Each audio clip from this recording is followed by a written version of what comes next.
Hey guys, and welcome back to this channel. In this video I'll be showing you guys how you can insert the like greater than or equal to symbols here on the Excel app.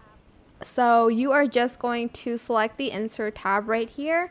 You're going to select the cell first though, and then you're going to select symbol, and you're just going to find the symbol here. As you can see, there's this one. So you're just going to select that and just double tap on it.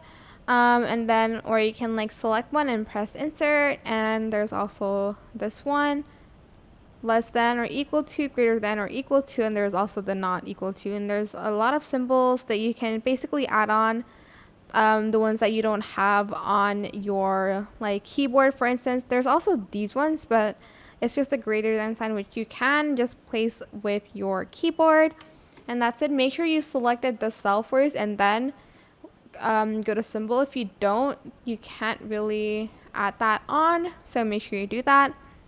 And again, just add that by double clicking it or selecting it and selecting insert. And that's it basically. I hope this tutorial was helpful for you guys. Don't forget to like, comment, share, and also subscribe to this channel if you haven't done that already. If you have any more questions, just leave it in the comment section down below. I will try my best to answer them all for you guys. And if you found this video helpful, please click the thanks button above the description box down below. Thank you so much for watching. Bye!